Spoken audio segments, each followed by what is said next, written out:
Hi, my name is Alex Fancher, and this is our presentation on Tesla. Hi, I'm Charmaine. Hi, my name is Jessica Gonzalez. Hi, my name is Russell. Hi, my name is Aaron Wieringa. Alright, we're presenting Tesla. Okay. First, I want to talk about Balance Scorecard. Balance Scorecard is a model we can use to assess a firm's financial performance and strategic performance. It has 4 components: financial, customer, internal, learning, and growth. Next slide. For financial criteria, first we'll look at ROCE, return on capital employed. It's calculated by NOPAT divided. It's calculated by NOPAT divided by capital employed. As we can see here, Tesla has a negative ROCE. So that means it does not create any value for its investor and debtor. Next slide, please. Next, we'll look at EVA, economic value added. It's calculated by NOPAT minus cost of capital. So you can see here, according to our calculation, Tesla has a theoretical economic loss of $1 million. Next slide, please. Most important financial indicator is free cash flow. It's amount of cash a company can generate after satisfying their capital expansion need. It's calculated by NOPAT minus net increase in total operating capital. As you can see here, Tesla has a negative $1 million of free cash flow, so it's not good. So from our research, we find out Tesla has net loss in 5 consecutive years.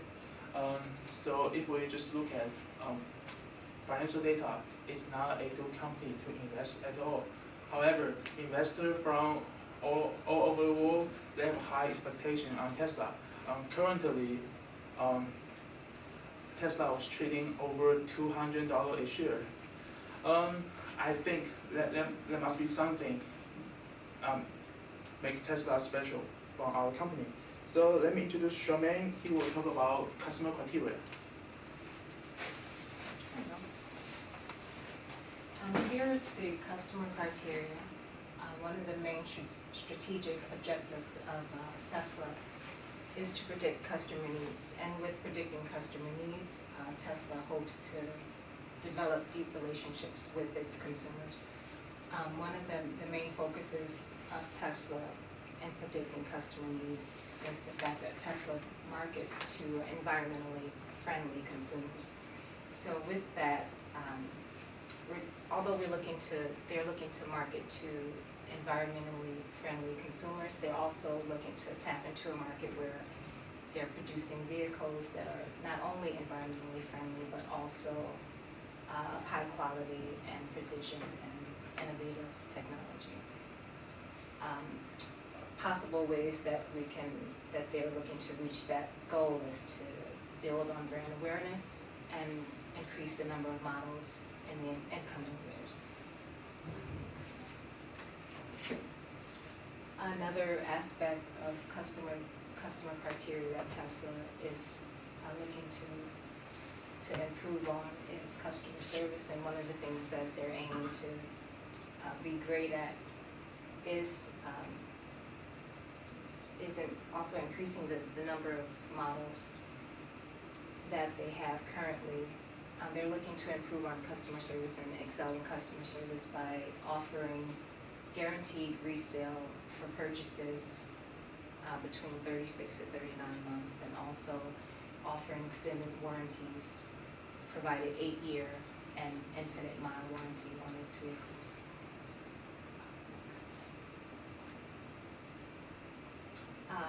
Going to the internal business criteria, Tesla is looking to, one of the main goals of Tesla from the beginning, the CEO, Elon Musk, one of his main goals was to produce accelerated sustainable transport. And with that, they're trying to come up with new ways of developing new technology for innovative energy and producing different ways to produce efficient energy. The quality of Tesla products is another aspect that they're trying to strengthen, and one of their main goals is to produce models that provide quality and service while offering innovative ways to provide maintenance options for their consumers. The first-rate engineering methods, that they're offering is in the form of the facilities that they have expanded on. They have increased their facilities around the world, and also they're always improving on the engineering methods that they use currently. Another aspect of the internal business process criteria is Tesla is striving to innovate efficient energy. And with that, the goal is always ongoing and improving the performance of their battery sources, power sources, and at the same time collaborating with different companies to help in that reducing costs and increasing product efficiency. With that, Tesla is hoping to increase market share and expand on its market share by producing new models, new affordable models. Right now, currently, they are producing models that are more so on the high end, but in the coming years, they hope to increase their market share by producing models that are on the lower cost end of the spectrum. This diagram right here just shows the interrelationships of the different criterias. You have the learning and growth criteria, internal, customer, and also the financial criteria. And this diagram just shows how it all ties in together to hopefully reach that goal and expanding the market share for Tesla. Just shows you all the different mechanisms of this diagram. And next, we have Aaron to speak more. All right, so here we're just looking at the threats and opportunities with Tesla's target demographic.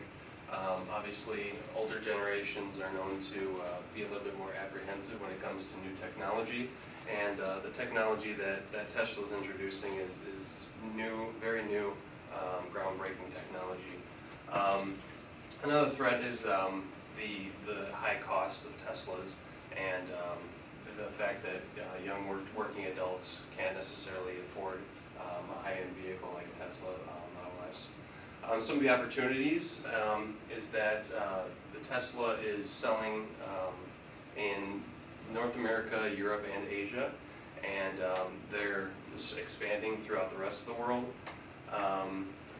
They're currently investing in China, as China is forecasted to be a good market within the next few years, and they expect that sales outside of North America will account for almost half of total sales.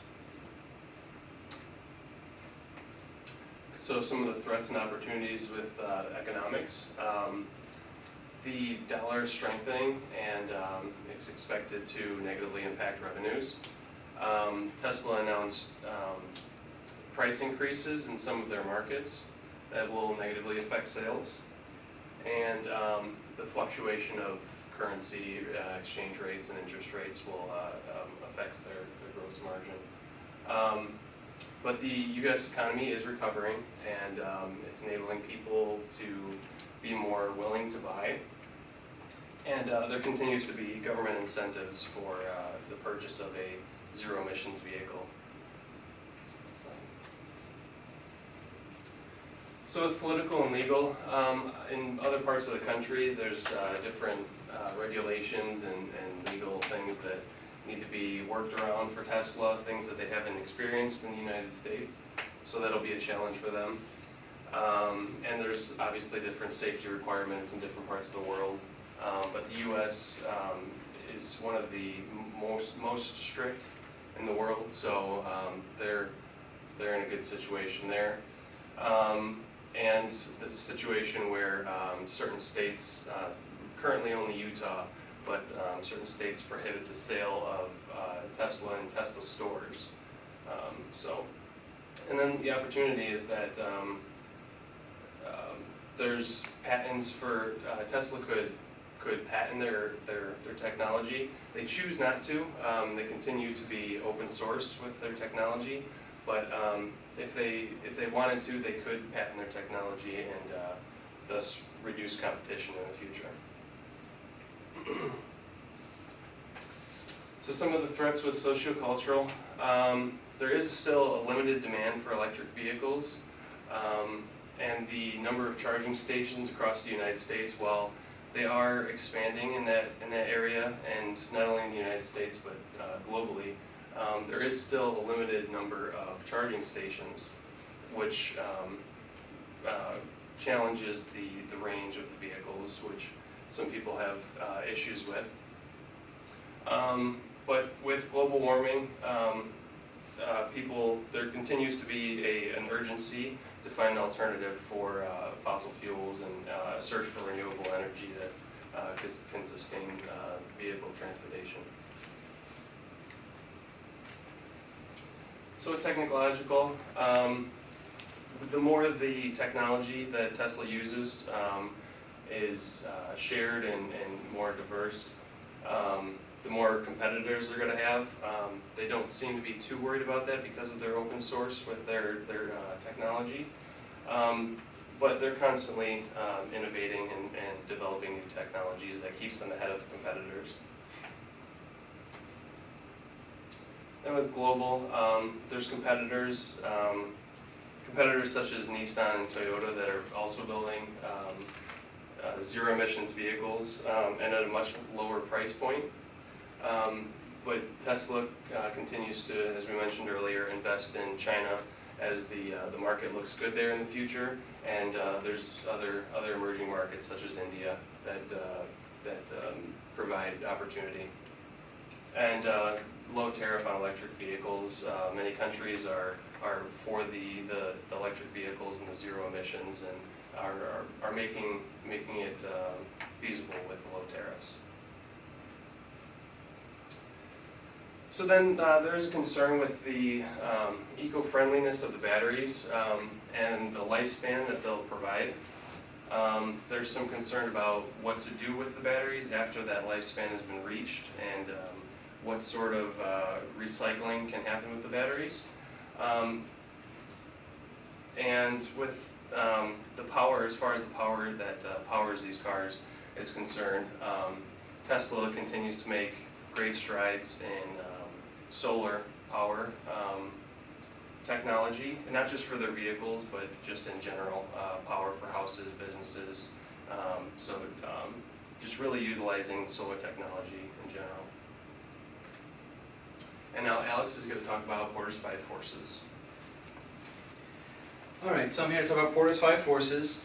Just want to point out initially here, out of the five forces, rivalry is really their biggest issue. So one of the barriers to entry, there's high and low depending on your perspective. The one part of it is low barriers to entry goes to current auto manufacturers. Current auto manufacturers can of course make an electric vehicle, they have facilities to make a car, all they gotta do is switch over to battery technology.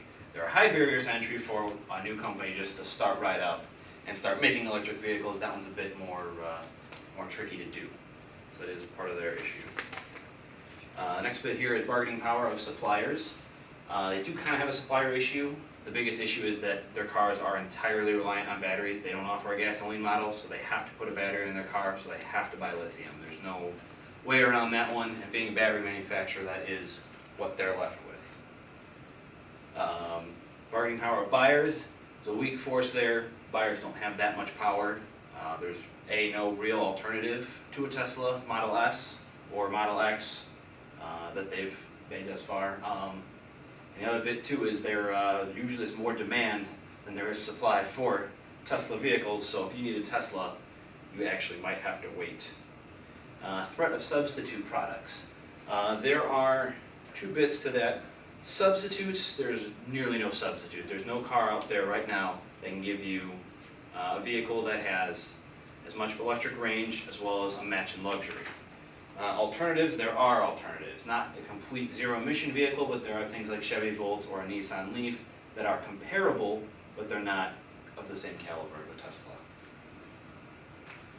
Now, rivalry among competing firms. This is Tesla's biggest issue. Other automobile manufacturers have a huge rivalry going on, and they just threw themselves in the middle of it. So that's one issue they have to deal with. That's a strong force. One other bit is, since they technically have released a Powerwall that would then put them in the realm of a battery manufacturer as well, there's not a lot of rivalry there yet. There's not too many companies out there producing batteries, not on the level that Tesla intends to or makes through Duracell, but they don't do the same kind of batteries. And then, just for the sake of it, other firms, they're kind of a niche manufacturer with what they make. They're a zero-emission electric luxury vehicle. It's a pretty specific point, and that's a little bit of their corner. They don't have too much of a broad expansion on that, so it's kind of a medium force, depending on how that one ends up going. So now I want to send Jessica up here, talk to you about firm performance. Okay, so now we're going to discuss Tesla's firm performance. As Russell talked about earlier, Tesla has a negative ROCE. So we're going to break down ROCE into margin and capital turnover. And in order to get a better idea of how Tesla is performing, we're going to compare the results to GM. Okay, so we're going to look at margin first, and we start off with cost of goods sold over sales ratio, and cost of goods sold over sales is the measure of the percentage of sales that pay for cost of goods sold. So in this case, Tesla has a ratio of about 72%, whereas GM has 91%. So because Tesla's ratio is lower, they are this creates an advantage for them. Next is SG&A over sales. So SG&A over sales is a measure of the percentage of sales, general, and admin expenses. The percentage of sales that pay for sales, general, and admin expenses. So if we look at this ratio, Tesla is at about 19%, whereas GM is at 7.80%. So because of this, Tesla is at a disadvantage. Also, fixed assets over sales is a percentage of fixed assets allocated to each dollar in sales. So here we see that Tesla is at 58.11%, whereas GM is at 17.9%. So it's significantly lower than Tesla's, so this puts Tesla at a disadvantage. And then finally we have net profit margin. So this measures how much is generated in net income for every dollar in sales. So right here, because Tesla is operating at a loss, it's at a negative 9.19%. And we can see GM is at 2.58%. So this creates a disadvantage for Tesla. So next we take a look at Tesla's capital turnover. Receivables turnover, which is a measure of how effectively Tesla is able to convert its receivables into cash. So here we see that Tesla is at 23.20 times and GM is at 17.71 times. So this creates an advantage for Tesla, but we also have to be aware that an increasing turnover rate could mean that credit policies are too strict, which could eventually hurt sales in the future. So next is inventory turnover. This is a measure of how frequently inventories are produced, held, and sold. So Tesla's turnover rate is 3.58 times, and GM is at 10.27 times. So this puts Tesla at a disadvantage, and it also indicates that it takes Tesla longer to sell their inventories. And then finally, we have fixed assets turnover, which measures how effectively a firm is utilizing its fixed assets to generate sales. So Tesla's turnover rate is at 1.72 times and GM is at 5.82. So this is significantly lower, and it indicates that GM is able to utilize their assets more efficiently. So this creates a disadvantage for Tesla. And in conclusion, their competitive advantage in terms of their financial performance is their receivables turnover and their cost of goods sold over sales ratio. So then next we're gonna take a look at Tesla's value chain, and we start with their primary functions. So for inbound logistics, Tesla sources their car components globally, so it's crucial for them to have a close relationship with the majority of their suppliers. They've also improved their production process. They upgraded their assembly line. They also expanded their body shop capacity. So this has just overall improved their facilities and has allowed them to build cars more efficiently. So just to tie this back into their financial performance, because of all this, they have a low cost of goods sold over sales ratio. Outbound logistics. So Tesla sells its vehicles exclusively at Tesla stores and online. So they have stores in North America, Europe, and the Asia Pacific region, even though they just opened them up recently. Also, they don't carry a high amount of inventory, so customers have to wait months after placing their order to actually receive their vehicle. So this is reflected in their low inventory turnover rate in comparison to GM. In terms of marketing and sales, Tesla's marketing efforts, they mostly relied on word of mouth and media coverage, so they are able to keep marketing costs low. This lack of promotion could also explain Tesla's low inventory turnover rate. Tesla also directly markets and sells its vehicles through their service centers and their galleries. So because their sales depend on their stores and personnel, their SG&A costs are quite high, which is reflected in their high SG&A to sales ratio. And then finally, service. Tesla believes in providing their customers with a differentiated buying experience, and therefore they've created their own sales and service networks. They have 159 locations globally. So aside from this, they also created a Service Plus Center, and this just provides customers with the opportunity to deal directly with Tesla representatives. And because of this, even though it sounds like a really effective strategy, it's not really reflected in their fixed asset productivity, because they have a high fixed assets to sales ratio and low fixed assets turnover. So next we take a look at their support functions. Procurement. Tesla's procurement is largely their materials to make their batteries. So although they have a lot of suppliers, like I said before, they have to maintain good suppliers and make sure they have good relationships with them as well. Research and development. Technology is one of Tesla's biggest functions. So they are constantly working towards developing newer and better batteries, improving current car designs, and also increasing their production capacity with their Gigafactory. They're also increasing the availability of their supercharger stations. So the investment that Tesla makes on technology, this is reflected in their high research and development and SG&A expenses, which decreases profits. And then finally, human resources. So the success of Tesla's technology development and service centers depends on their ability to hire, train, and retain key employees. So they continue to hire manufacturing, design, engineering, and service personnel. Also, because of this, they face a very competitive labor market because the demand for skilled and experienced individuals with knowledge of electric vehicles is high.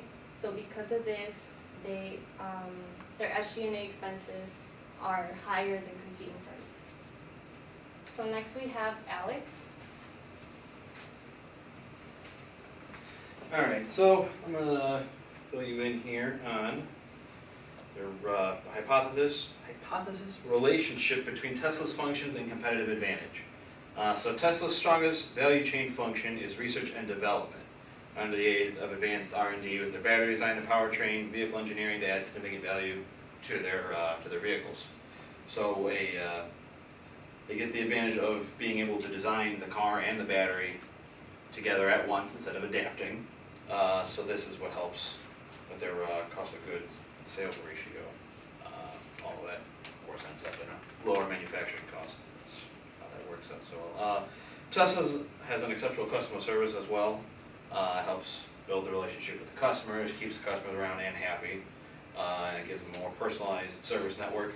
So customers are, of course, more satisfied with the more personal connection that they get. So now we'll jump over here to the next slide of business strategy. We got a nice chart here, breaking a lot of information down here, but we'll jump right over to the next one about business strategy. And their whole next business strategy here is on focused differentiation through innovation. So they make better batteries, newer batteries, solar technology, all that. Their main goal is to utilize battery technology, and they partner with Solar Power. I believe it is Solar City, which is, if I remember correctly, Elon Musk's brother-in-law actually owns that company. So now they can combine forces together with solar power into a charger battery like the Powerwall. So of course they're working with the Gigafactory to produce batteries more effectively and more inexpensively. And so of course they're a disruptive technology because they're throwing all of this into a car. So now we're going to identify resources and capabilities. So now we got their distribution, which is fairly efficient with logistics because they don't necessarily stock vehicles like an average dealer would. They, of course, place a special order for the vehicle and then it arrives. It's a direct sale, so there are no dealers. That's why there's an issue with Utah because when you buy a car, it's from Tesla and Tesla only. There's no dealership owners, nothing like that. You're buying from the company straight. So then that's, of course, the just-in-time inventory. When they buy it, it just shows up. They don't have the exact one waiting around. So now marketing, customer service, and their website, both of them there. You get the personalized customer service with a good communication with them. Then their website, you can, of course, schedule a test drive. You can do whatever you need to do on there. You got the forms of blogs. They update information about your car. They even update your car just for free and through their own network. So now research and development, of course, that is their biggest strength is with the battery, the Gigafactory. With their fast chargers, they've built a good network of systems here.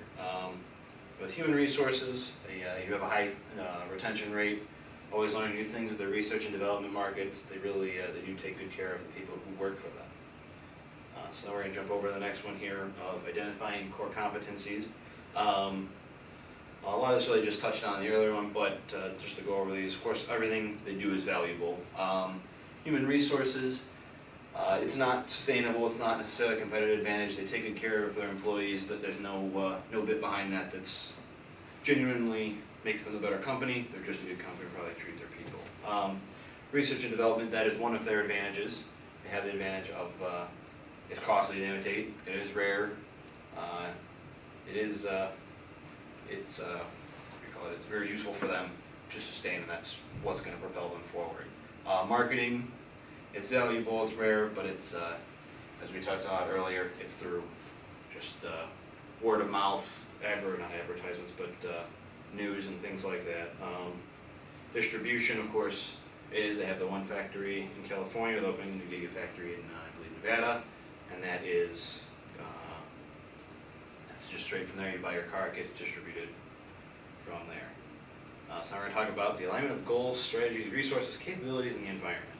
So first goal here is build quality cars that can use battery as its own energy source. They don't make a gas model car, it is strictly a battery electric car. So a couple strategies with that is what they are in fact doing, making a new model, and of course improving their technology. That applies the core competency of research and development, and then of course reaches out to the environment of the conscious population, luxury market, latest cutting edge, group of techies kind of people. Another goal here is the continuous increase in sales and market share. So we continue, of course, improve the technology, making them a better auto manufacturer as well as a better battery. Making a cheaper car is in the works. Again, expands their market share, also going into new countries, new markets. Once again, that's textbook expansion of market share. Other core competencies those apply: distribution, marketing, research, development. It involves all of those there. And of course, that hits the environment of government incentives, so you can get certain countries that have lower tariffs, or you have government incentives to buy an electric vehicle. Of course, anything higher quality than the earlier version is, of course, a better thing. So, a better quality battery is another goal of theirs. And then, of course, publicly, most people are interested in energy alternatives. It just needs to be made easy for them, which Tesla is doing. Another goal here is the continuous development of environmentally friendly technologies. So they do provide free charging at supercharger stations through solar power, of course. They do have them largely across the U.S., just off expressways. And then batteries, of course, that are economically or environmentally friendly and are, I do believe they also dispose of them for you if your car ever reaches that point from them. Core competency is research and development, just making the experience overall better, making any other product overall better. The other bit with the environment is, again, government policies, environment, conscious population. It's just what people are interested in. Next goal here is introducing other vehicles to utilize battery technology at a more affordable price. They made the Model X, accommodate families. The next thing that they're planning on is a smaller vehicle that's more affordable than their Model S or Model X, which are, of course, more of a luxury vehicle. Core competency that applies is research and development. Environment is demand for better battery, public interest in energy alternatives. So now I want to talk, have Russell come up here. He's going to let you know about the competitive rivalry model. Hi everyone, I'm going to talk about competitive rivalry model. There's 4 components. First is competitive analysis. Then we'll talk about drivers and interfirm rivalry. Last, we'll talk about outcomes. For our research purpose, we're comparing and analyzing GM with Tesla. So first, we're going to look at competitive analysis. First, market commonality. Although both market is target the U.S. market as their primary focus. So, however, Tesla is only offer high-end fully electric vehicle, and GM on the other side offers low-end electric vehicle and a wide range of fossil fuel cars and hybrid cars. So therefore, the market commonality is relatively low. And next is resource similarity. So, unlike GM, Tesla has more experience on making fully electric vehicles. On the other hand, GM has more expertise and experience in making fossil fuel vehicle and hybrid vehicle. And GM has more financial resource than Tesla. Driver. Then we look at drivers of competitive behavior. There are three factors: awareness, motivation, and ability. First, both companies they have high awareness, so they do not engage in a direct competition. For Tesla, they offer high-end electric vehicle, and GM and Tesla do not try to develop any fossil fuel vehicle. GM only offers low-end, pure electric vehicle. Motivation is high. electric cars is is ongoing trend, and the market is getting bigger and bigger. Abilities. Both firms has ability to engage in competitions. Tesla has more experience in making fully electric vehicle, and he has more investment in electric vehicle related infrastructures. And GM on the other hand has more financial resource, and you also have more experience in making traditional car powertrains. They might integrate their technology into their new fully electric car. Then we talk about likelihood of tech. First mover incentive. Tesla surely has first mover incentive. They invest heavily in the supercharger stations. So currently Tesla has 2,907 supercharger stations throughout the US, and more supercharger station is on the way. And they are building a gigafactory, which will manufacture batteries for Tesla's car. Organizational size. Obviously, GM is much larger than Tesla. In either sale or total employee-wise. So due to the big bureaucracy, GM is less likely to be responsive to Tesla's move. Qualities.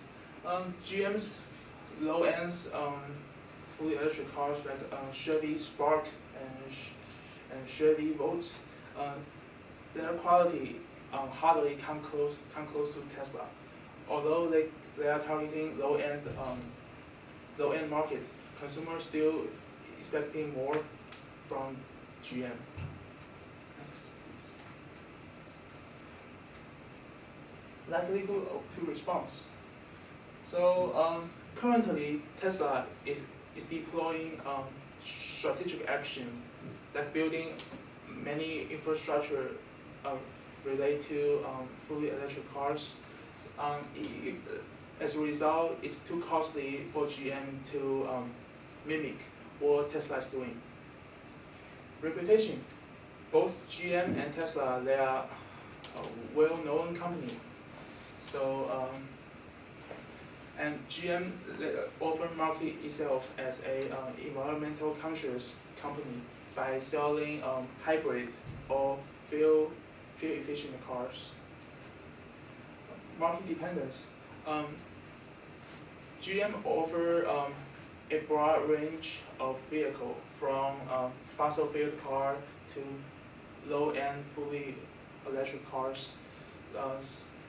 On the other hand, Tesla offers only high-end premium electric cars and batteries. So Tesla is more dependent on markets.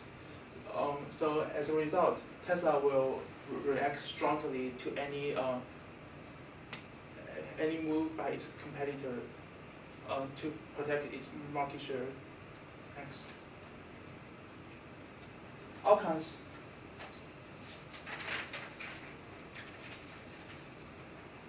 Currently, Tesla is absolute leader in making fully electric cars. However, in low-end market, many car manufacturers like GM or Nissan, they are producing cheap electric cars. Tesla is planning to introduce a new model called Model 3. It's targeted at the low-end market. It has a range of 200 miles per charger.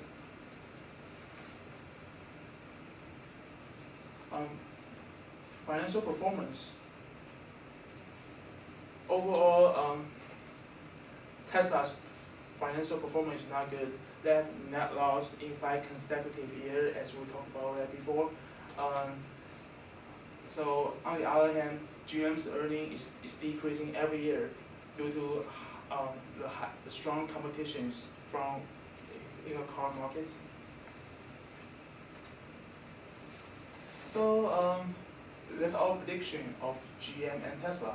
For Tesla, they will surely continue to invest in R&D, and they will also engage in direct competitions with GM or other car manufacturers in low-end electric car market.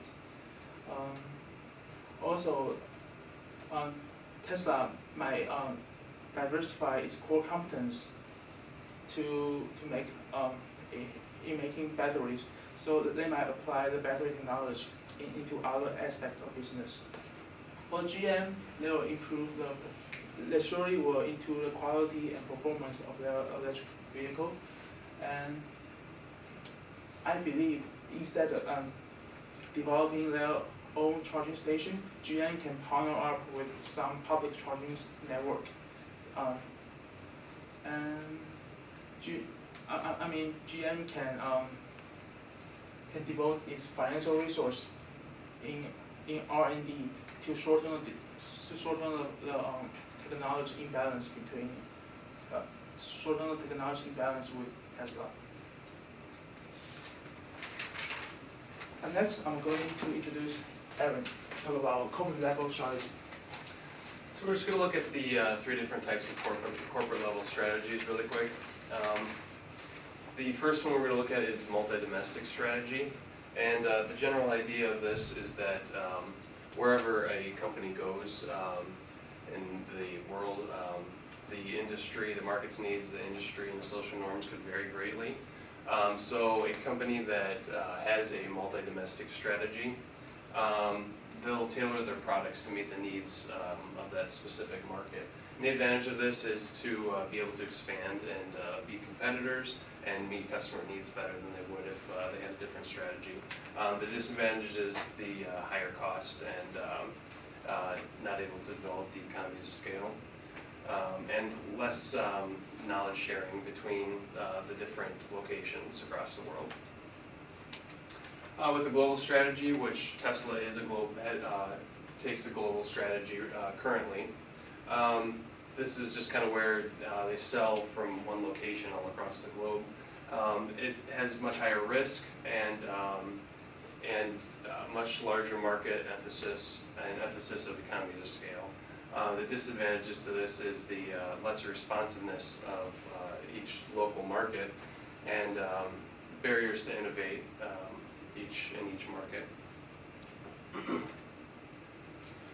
So the transnational strategy, a firm is better able to utilize economies of scale, and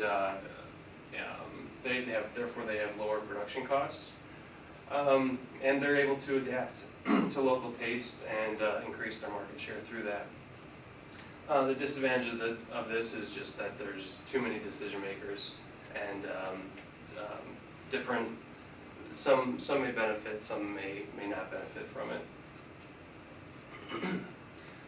So this is just kind of a depiction of Tesla's ideal expansion and where they hope to be and the sort of locations that they hope to utilize in the future. Next. So Tesla currently has a global corporate strategy, but is working towards a transnational strategy. And Tesla is using American labor and is able to better monitor, because all the manufacturing is happening in one place. They're currently better able to monitor the manufacturing process and really focus on quality currently. But eventually Tesla will achieve the responsiveness and adapt to local culture. Like we talked about earlier, with them investing in China and possibly in the near future having a manufacturing facility in China, that's going to bring with cheaper labor costs, among other things. All right, now Charmaine's going to talk about this. Here you have the corporate governance Currently, Tesla utilizes internal corporate governance mechanisms. You have, for the internal mechanisms, you have ownership, concentration, board of directors, as well as executive compensation. Tesla has, for ownership concentration, Tesla has shares, own percentage of shareholders of 62, which indicates a less likelihood of both diffuse ownership as well as weak monitoring of managerial decisions. For the board of directors internal mechanism, Tesla maintains independence of its directors based on the standards set by the NASDAQ. The size of the board is determined periodically and is voted on over a period of time and is determined by re-election. For executive compensation, Tesla has in place a compensation committee of the board of directors that review and make recommendations in regards to board compensation. Committee shall assist the board in administering and overseeing the company's compensation policies, plans, and benefit programs. Currently, Tesla has makes no use of external mechanisms, as for those are typically in use for when the internal mechanisms fail. Here you have a breakdown of the major stakeholders for Tesla currently. The diagram shows, the pie chart shows the top stakeholders for Tesla, which consists of mutual fund holders as well as institutions and other stakeholders. As a breakdown of Tesla stakeholders, the percentage of shares held by all insider and 5% owners is currently 20%, 23%. Number of shares held by institutional and mutual fund owners is currently at 57%. And the percentage of float held by institutional and mutual fund owners is 74%. The number of institutions holder shares is 474, which once again results in less likelihood of diffuse ownership. This table down here is pretty much just showing a breakdown of the number of shares held by the board of directors, the major direct holders of Tesla shares. And as you can see, the CEO, Elon Musk, he has one of the fewest amount of shares, which leads to the next slide. The next couple of slides, actually. Here it's showing the top institutional holders, just a table that's showing the number of shares held by institutions and the percentage out and the value of those shares. It's updated June of this year. The top institutional holder for Tesla shares is Fidelity Investment. The next top is Bailey Gifford and Company. And right on down the line, you can see the top institutional holders. The next slide plays along with that. It's just showing the top mutual fund holders and the percentage of shares, the percentage out, and the value of those shares. Once again, at the top, you have Fidelity.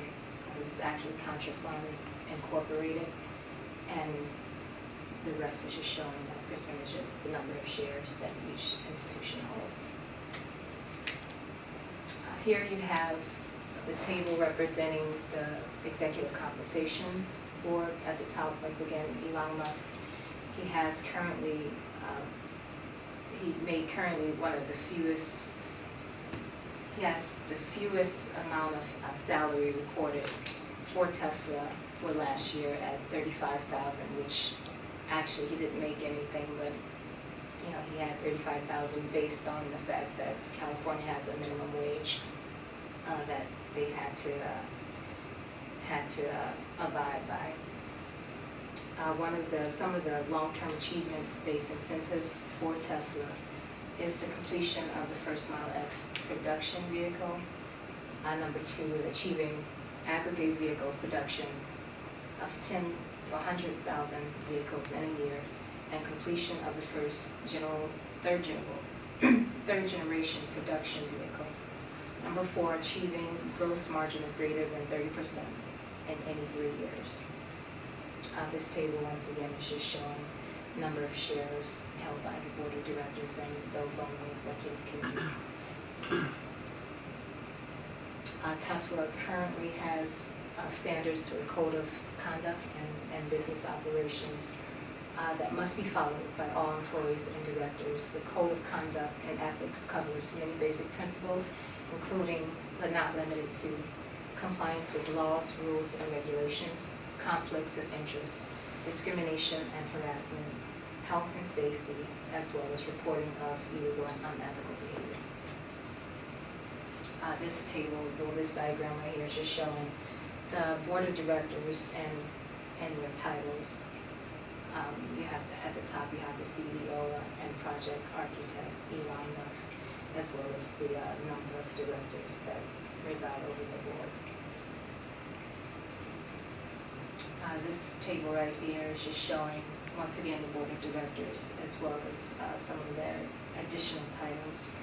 Elon Musk, the CEO, as well as Robin Denham is the financial expert. Here you have the list of independent directors that reside over the board. So this is just showing, giving a breakdown of the board of directors. And next we have Jessica talk about stakeholders. Okay, so here are some of Tesla's stakeholders. Their investors are the creditors, Goldman Sachs Bank, and also their shareholders.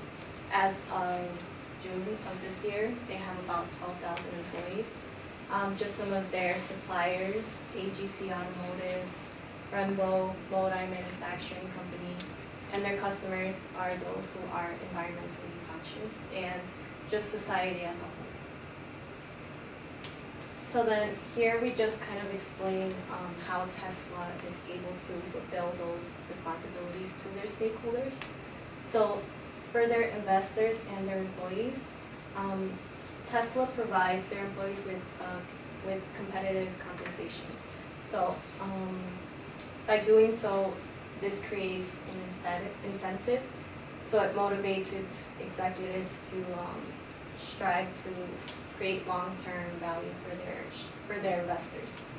And they also have a strong internal control and audit committee, according to Sarbanes-Oxley Act. Their suppliers and their customers. So Tesla has a code of conduct that puts in check their quality control, and it just ensures that their products meet their product designs meet functional specifications, durability requirements, and just ensure that the suppliers' processes and systems are capable of delivering parts that they need, and make sure that they are at the required quality level and on time and on budget. Tesla provides obviously some of the best technologically advanced cars to its buyers, and they ensure that the value of the car is in question. For society, their mission is to manufacture the best affordable electric car. So their cars don't use gas and they don't emit any pollution. And even their charging stations are solar powered. So this just benefits society as a whole. So next we're going to talk about the firm structure, and as we mentioned earlier, Tesla has a focused differentiation strategy, and this is just kind of like a diagram of what I'll be discussing in the next couple of slides. So here we have firm structure. As we mentioned throughout the presentation, Elon Musk is the CEO, chairman, and product architecture. JB Straubel is the chief technical officer, and Deepak Ahuja is the CFO. So next we're going to talk about the strategic leadership responsibilities. These are just some quotes by their chief technical officer and their CEO that just kind of gives you an idea of Tesla's goals. So JB Straubel says, what we're doing here at Tesla can have an amazing impact and revolutionize the auto industry and make every car on the road electric. That's our end goal. Elon Musk, obviously Tesla is about helping solve the consumption of energy in a sustainable manner, but you need the production of energy in a sustainable manner. And this is just kind of like an outline of how we're going to be discussing their responsibilities. So this is just showing Tesla's key strategic leadership actions. So for determining strategic direction, Tesla has a vision of accelerated sustainable transportation, sustainable energy production as well, establishing balanced organizational controls. They have to work with their financial department and make sure they have their internal management processing. The internal management processing of financial reports is done, so that would be for the CEO and the CFO. Strategic, they have to focus on quality control, focus on producing reliable products and processes, as well as monitoring their balanced scorecard. Effectively managing the firm's resource portfolio, so they have to, in order to exploit and maintain their current core competencies, innovation, efficient production, and technological advancement is needed. They also have to develop their human and social capital, so the advancement of innovative knowledge and organizational culture. Sustaining an effective organizational culture, so they have to have an entrepreneurial mindset, so the development of full electric powertrain systems and services, and stationary energy storage applications. And they also have to encourage innovation, which Tesla does in every level of daily operations. They also have to emphasize ethical practices. So they have social capital, quality assurance, product safety testing, and they also have a code of ethics, which is implemented and enforced throughout the company. So next we have Russell talking about the SWOT analysis. SWOT analysis. S stands for strength, W stands for weakness, O stands for opportunity, T stands for threats. So let me walk you through one by one. Strength of Tesla. First, Elon Musk, a junior entrepreneur, surely is a strength of Tesla. And Tesla also have first mover advantage in infrastructure related to electric vehicle, like power charging station and building gigafactory. And Tesla also have a cutting edge technology in making fully electric vehicles. And Tesla is a well-known company, so people all around the world they are aware of Tesla. Also, Tesla have a whole bunch genius, so it's very important human capital for them. Next, I'm going to talk about weakness. One major weakness of Tesla is their financial performance. If they are unable to make any profit in the future, eventually they'll become insolvent, so they will cause serious problem. And currently, they only offer high-end vehicle, so that might be one of their weakness. And they have issue with their production too. So over the time, they're behind their orders.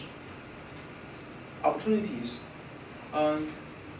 So people all around the world, they're buying for idea of global warming and green technology. So there's a huge market for fully electric vehicle.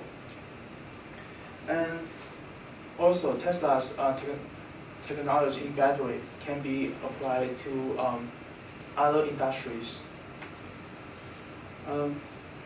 Another opportunity will be emerging market like China and India surely will increase demand for fully electric vehicles. Lastly, many governments around the world they have some kind of government subsidy for the fully electric vehicle. Threats. There's many companies like Nissan, Toyota, or GM. they are also they are entering fully electric vehicle markets. So we're expecting the competition to become stronger. Next, Tesla's cars are very expensive. So currently, Tesla's cars are designed for top 1 or 2% people. Ordinary people hardly can afford one. Next, there's several cases of Tesla they're losing power suddenly on a freeway. So the car loses control and eventually slow down. It's very dangerous. So Tesla should maybe try to fix it and decrease the defection rate. And lastly will be the potential insolvency of Tesla. So as we mentioned, if they can, although they're great in making cars, if they cannot make money, that will cause problems. Thanks.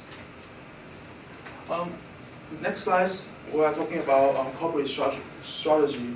The goal of Tesla is to produce a best affordable car for everyone.